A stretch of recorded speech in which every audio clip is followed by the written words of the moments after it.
I still remember the exact moment I realized she didn't know me at all.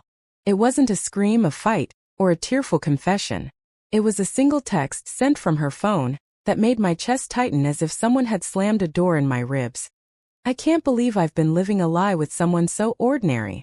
Ordinary. That word had never felt heavier in my life. We met under circumstances that, at the time, seemed humble and honest. I told her I worked modest jobs, had small savings, and lived paycheck to paycheck. She loved that. I think she loved that I was grounded, relatable.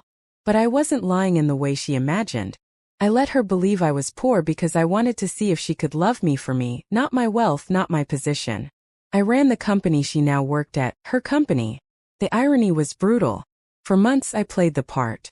I took public transport instead of cars, skipped the flashy dinners, and even let her split the bill when we went out. She never questioned it. But small cracks began to form in our life together. Missed calls from her colleagues that she brushed off, secretive emails she opened too quickly, moments when she seemed distant, like she was carrying a weight she didn't want me to see. First, I blamed myself. Was I too controlling? Was my affection stifling? I started questioning my own perception. But then came the subtle signs of betrayal, the phone buzzing when she thought I wasn't looking, the hurried text that she hid behind her hand. She was planning, scheming, maybe even seeing someone else. My heart pounded every time I saw her smile at her phone. Every time she whispered excuses about work stress. The final unraveling happened one ordinary Thursday. I was in my office pretending to work late at a small startup when her laptop lit up on the kitchen counter at home. A notification. Quarterly profit exceeded projections. Bonus allocations ready. My blood froze.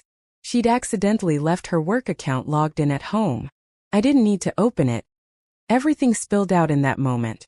The entire operation, the emails, the contracts, the people I had built from the ground up. I was looking at the woman I loved, and she had no idea that the man she thought was struggling to pay rent was the one who ran the empire she worked for. I confronted her that evening, the apartment tense with unsaid words. "Why didn't you tell me?" she asked, her voice trembling, half angry, half afraid. "Why did you let me believe you were nothing?" I wanted to scream, to shake her, to make her understand how much it hurt.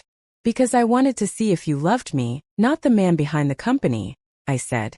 "I wanted to know your heart, not your ambition." She laughed bitterly. "And you did? Was it worth it? You tricked me. Every smile, every touch, a lie." I felt my chest tighten again. She didn't see the man who had stayed up nights worrying about her, who had silently built a future for us, who had loved her fiercely without expecting anything in return. She only saw deception. And maybe she was right. The days after were a blur of cold silences, hurried departures, and the painful weight of memories that now felt like betrayals.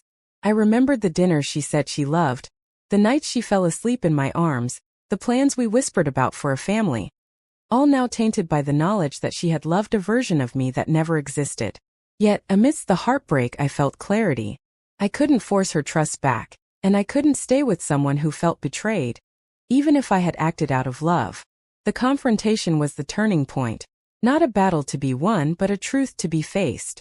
On the morning I left, I didn't wait for her apology or her tears. I left a note. "I loved you more than you could ever know. But love built on lies, even small ones, can't survive. Goodbye." Walking away, the city felt impossibly loud. Yet there was a strange peace in my steps. I had lost her, yes, but I hadn't lost myself.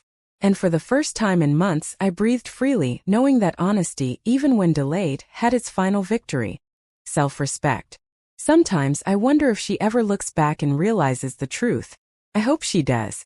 But more than that, I hope I never again let someone's love blind me to who I am, or let my silence become their betrayal.